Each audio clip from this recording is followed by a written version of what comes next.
Hello, everybody, and thank you for having me today. My name is Riikka Lahti, and today we're going to talk about bones. And if you want to know something about me, I don't have a degree, so that's one thing that I want to make clear for everyone. But I have been working in the industry for raw food. I have also been studying, well, half of my life about dogs and their behavior and, of course, raw feeding. I've also bred dogs, so my breeds are Great Dane, and also I bred some English bulldogs.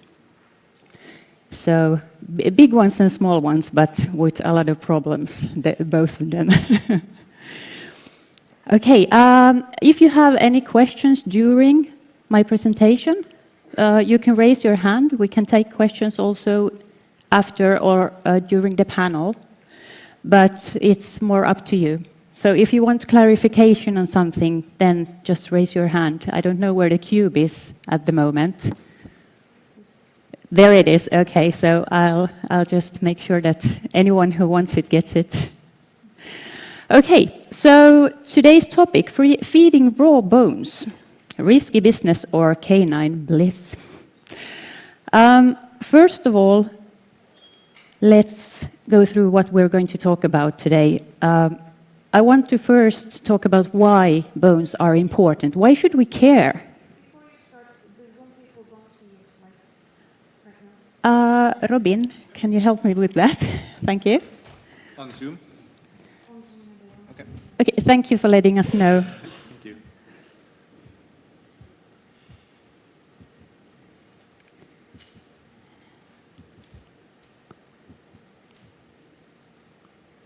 Let's see. Okay. You need to give your,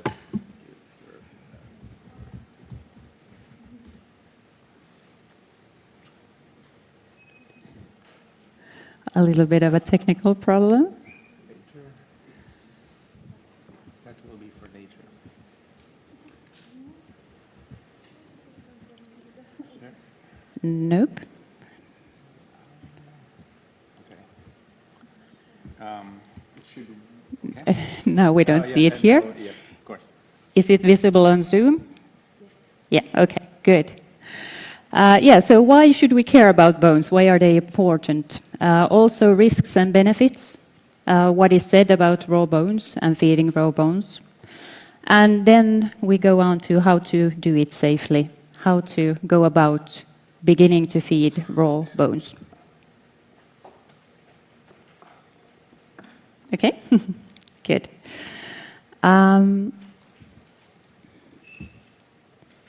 So why are bones important? Well, they have nutritional value. I don't think that we can overlook that.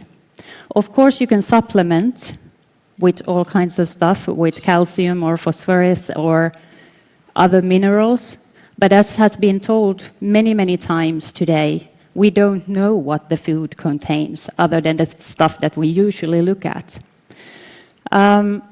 There's a lot that we don't know, and probably bones do contain a lot that we don't recognize today or that we don't measure today. That's quite important.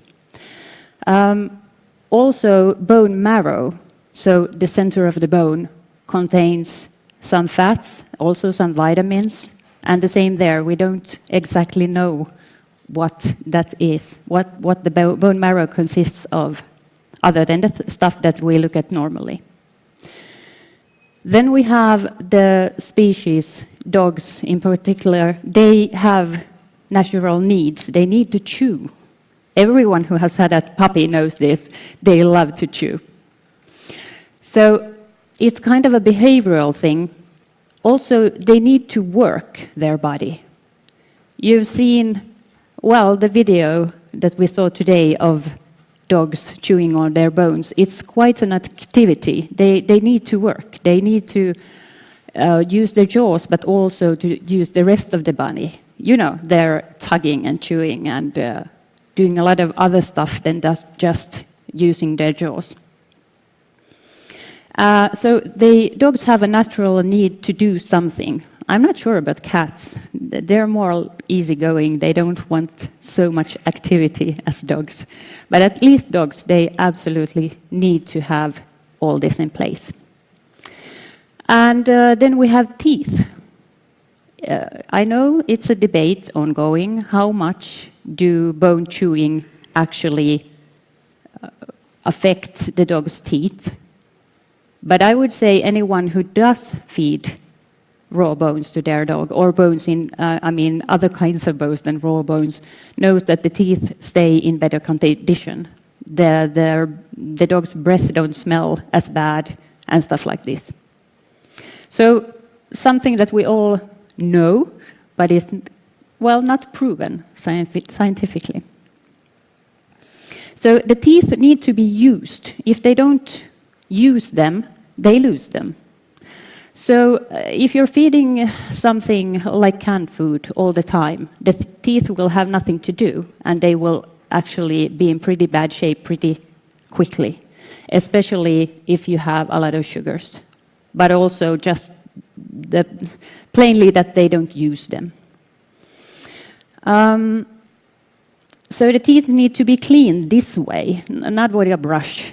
I don't know how many of you brush your dog's teeth. I know that some do, and some swear by it. But I think that it's another kind of activity. They need to mechanically chew on something so that they clean their teeth. Of course, there's also the argument that teeth break when they chew bones. And we're going to address that thing a little bit further. But raw bones, well, they can be a risk, but not necessarily. And if done correctly, we can minimize the risks that there is. Well, let's look at the risks that most often come into discussion when talking about raw bones and feeding raw bones. There's quite a lot of talk about ripped throats, choking hazards, broken teeth, foreign objects or constipation, gastric or intestinal punctures, bacterial and parasitic infections, nutritional imbalances, and behavior risks. Well, the thing about ripped or punctured or, well, injured in some way about bones has to do with what kinds of bones we feed our dogs. If we have a raw bone, so nothing steamed, cooked, smoked, heated, it will be a lot different from a raw bone. I often say that you can test this at home if you like. You can take a sledgehammer and, well, take a big bone, have one cooked and one raw, and then smash both of them with the sledgehammer. You will see that the raw bone goes into smaller pieces, and they're not that sharp. I mean, yeah, if we take it in our hand, it's sharp, so that we feel that it's sharp, but it's not as sharp as the cooked one. Try it. I encourage you. So that's one thing. And the other thing about foreign objects, or, well, let's take foreign objects and constipation separately, because foreign objects, I mean that the dog swallows something that goes into the intestines and then needs to be operated to get it out. That's what I mean by foreign objects. That doesn't happen nearly as often with bones as is presented.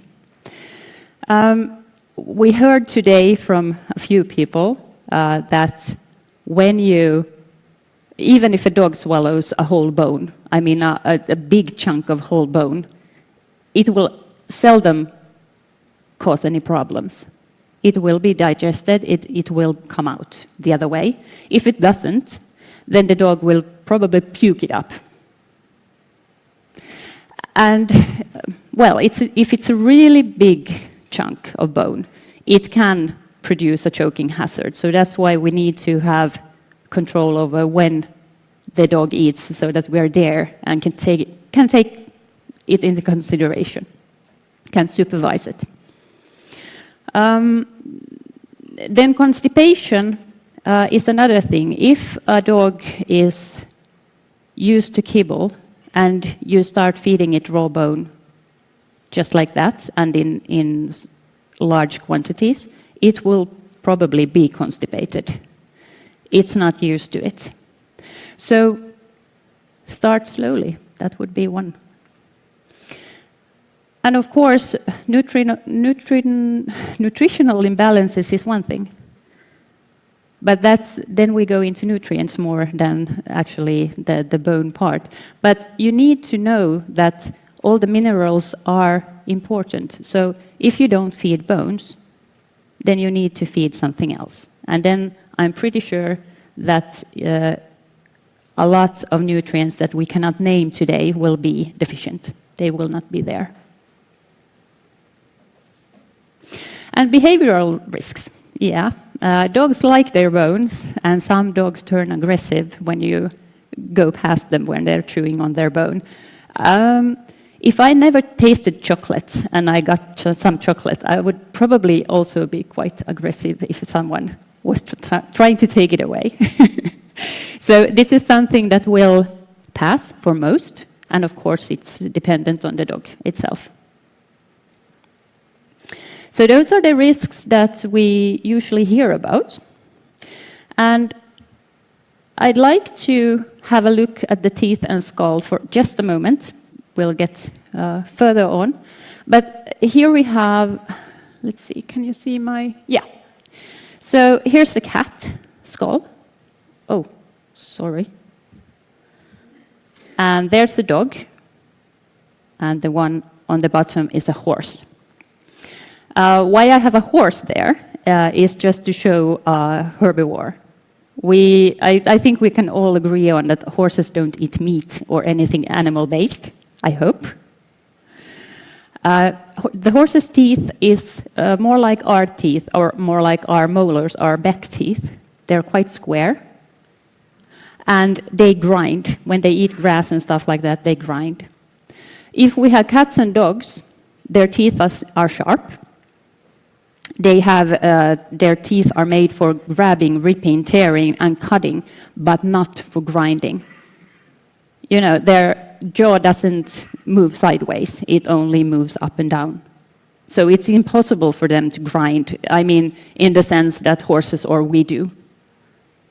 They can't do it. When they have bones, they do grind in the sense that they hold the bone and, you know, yeah. That kind of grinding they do, but not the one that I'm talking about. So the teeth and the skull itself says that they're equipped to eat something like raw bones, or also, of course, meat and everything else that you can find in an animal. But that's something that's quite often overlooked, in my opinion. And we've heard today and yesterday many times that we don't know enough. We have not tested or made studies on a lot of things. So when there's no studies, I like to look at nature. I know that some love this theme, other ones hate it. That, yeah, you know, in nature they don't live as long, in nature everything is cruel, and so on and so forth. But if you look at the natural behavior, what do dogs do in nature, then you get clues of what they should eat and how they do behave when we are not there to influence them. So in nature, dogs eat bones, and the bones are always raw. No one cooks them. And they're from an animal that they can get themselves. I mean, yeah, some dogs hunt in packs, some dogs hunt for themselves. Often they do both. And why this is an important point is that if you have a Chihuahua, it will not be able to chew or digest bones from, let's say, a cow. They're too big. It won't be possible. If you have a Great Dane, then it's more possible. Right. So when we look at feeding bones to dogs, we need to consider the size of the dog, of course. In nature, dogs also eat fiber, and we talked about this today a little bit. There's many different kinds of fiber. We, humans, mainly eat vegetable fiber, but there's stuff like coat or feathers or different kinds of, hooves and stuff like that are closed. They don't digest it that well. So they come through. So in that sense, you could look at them as fiber. And in my opinion, dogs should eat this, not in large quantities. So I don't feed my dogs feathers or fur, of course. But if they have chunks of meat with skin, they do get those also, but in small amounts. And then there's the other stuff that they get from real live animals that they eat in nature. And I often hear this, that no, the dogs, they don't live in nature, they've evolved. But I would say that, they have not evolved in this sense. And evolution is really, really slow. So if we look at that from this perspective, we can conclude that we have not had dogs with us that long. I mean dogs in the sense that we have them in our home and control everything they eat. That would be a couple of 100 years. So even if we have dog breeding and we get some problems from that, it's a different thing than the thing that they would actually evolve physically. I mean the teeth, the stomach, the intestines, and so on. So that's quite different. And also, behavior and instincts have not changed that much. They do have the same needs still, even if we would like them, sometimes not to have them. Okay. So how should it be done then? If it is important, then how to go about it? Well, start with the right kinds of bones. And now I have a picture here those are bones probably from a cow that are chopped into pieces. So you can see the bone marrow here. And that's something that's really soft. It's fat. Then you have the outer layer that is bone. That's a really big bone, by the way, so it's not a small bone. If you have a small dog, then you need to find bones from smaller animals. And often we don't find smaller than chickens. So that might be a problem with a mini breed. Make sure it's not cooked. I heard that Robin here had a personal experience with, he bought a bone, and it didn't say that it was cooked on the label, but still it was. And what it does is that the bone will break into splinters, so not chunks or bits, it will be splinters, and those are potentially quite dangerous. So do make sure that you have a raw bone. A raw bone, if it's not straight from the slaughterhouse or from the hunter, then it needs to be freezed. Not freeze-dried, not anything else. It needs to be just freezed. So make sure of that. So either fresh or frozen. No other way. And the bones need to be large enough.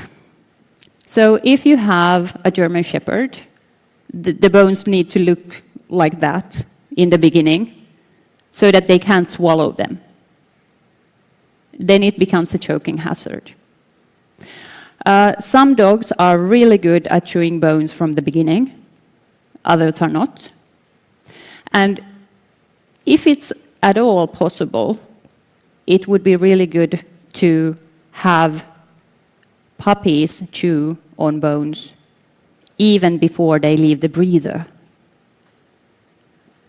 I know that most breeders don't do this. They don't give bones when the puppies are really, really small, but it would be really beneficial, not for the sake of the puppies eating the bones, but for the sake of the training, that they use their jaws, they use their whole body, and it becomes stronger. Also, the teeth, it's the same thing with the teeth. They become stronger when they use them. So if you have the chance, please make sure that puppies get bones to chew on as early as possible, but make them big enough so that they don't choke on them. That's the only thing to remember. And I know of some dog owners that own really small dogs that feed mice to them, but I wouldn't necessarily recommend it because there's some, well, bacterial issues and stuff like that. So chickens then. Otherwise, you can feed all kinds of bones. They can be animal bones, they can be fish bones as long as they're raw. Cannot emphasize that enough. Always raw. Remember that. And learn to distinguish between the two. So it's really beneficial if you have the chance to visit a slaughterhouse sometime, or a hunter one day have hunted, and so you can see for yourself what a raw bone looks like. Okay. And start slowly, as I mentioned. Take your time. If you have an adult dog or an older dog, then you need to remember that they are not used to eating bones. They are not used to chewing them. They are not used to digesting them. Usually everything goes fine, but it's always safer to start slowly. And then there's always the question of, what should I do if my dog doesn't have teeth? It can't chew. Okay, well then you have the option of ground bones, but then you need to know what kind of bones went into the grinder, how big they were and stuff like that, because they will not be digested as easily. So as a thumb rule, the bigger the bone, the more it needs digestion, even if it's ground into small, small pieces. So that's something that's also good to remember. And you can, of course, always check with the manufacturer, if you like. Ask them, what kinds of bones do you use when you put them into the grinder? And when you're starting out, small amounts, see how it affects the dog and the stools in particular, and try to find the right amount. The same amount will not be true for all dogs. Even if you have the same breed, even if you would have dogs from the same litter, it will be different from individual to other, probably because of the gut biome and other things like that, and also how they chew. Usually, if you have a dog that is given, let's say a German Shepherd gets some chicken necks, it will sound like crunch and they won't chew it. They will probably mostly just take one bite and then swallow it. That's okay. It will not do any harm. Supervise. Look at how the dog chews or doesn't. But be aware that when you give the bone, it's a little bit trickier to get it back before it's eaten. And that's where one thing is. And of course, hygiene and safe resources or sources of bone. So, not mice in this aspect, rather something that's so-called human grade and from safe, non-medicated animals. And a source that hasn't been standing outside for weeks. As an example, everything that you buy from stores is not that fresh. As an example, I could mention reindeer bones. sometimes when they slaughter reindeers, the bones that they collect will stand for quite a long time before they're shipped and packed and then brought to the store. So they can be quite dry, and that's one reason why they may present more problems than, let's say, cow bones or pig bones. So be aware of that. And of course, if it's a puppy, then start as early as possible. Then you will get the best results. Okay, so Anna just signaled me that my time is nearly up. Do you have any questions that you want to ask me? I know that this was quite just a scratch on the surface, but I hope it was something new. Do we have the cube? Can you pass it over? I'll let you throw it. Because even if I would hear what you're asking, the people online can't hear you. Thank you for the interesting presentation. Thank you. And I have a question. What about the dogs who chew so deeply that they're going to have bleeding gums? Yeah. Well, bleeding gums can be actually that they have an infection already when they start. As in with humans, if you don't brush your teeth, then the next time you will brush your teeth, they will probably bleed. So that's one thing, but usually it will stop because they won't grind their own gums into shreds. It will hurt, but it can be in the beginning that they are so enthusiastic that they don't care. So, but are you referring, do you have a case where this has been going on for a longer time? Yes, I have a 2-year-old dog. Yeah. And every time she's chewing something for a longer time, she's having this bleeding gums. Okay, and there's no infection? No, if she finishes, the bleeding stops. Yeah. And then when I give her the next one, then it starts again. Okay, but does she eat bones daily? Not every day. Not every day, okay. So then it may be that she's just enthusiastic and does this, that she does tear her own gums up. But it would be good to know a little bit more to answer your question deeper. But we can talk about it. Okay, thank you. Thank you. Anyone else? What about the so much talk about teeth fractures? What people say about, or broken teeth and everything? Is it just that the dog doesn't know how to chew it properly, or is it genetic thing? What are your thoughts about this? And thank you for the presentation. Thank you.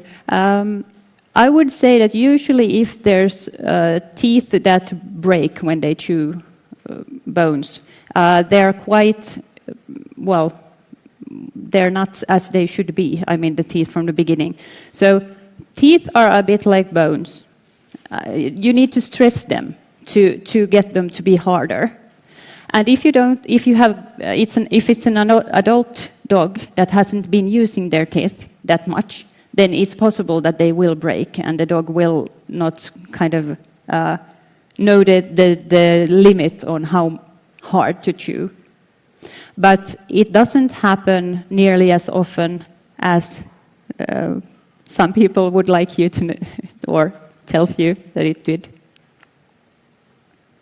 Yeah. And that's why it's puppyhood, puppyhood, puppyhood. Then you get strong teeth also, or at least stronger.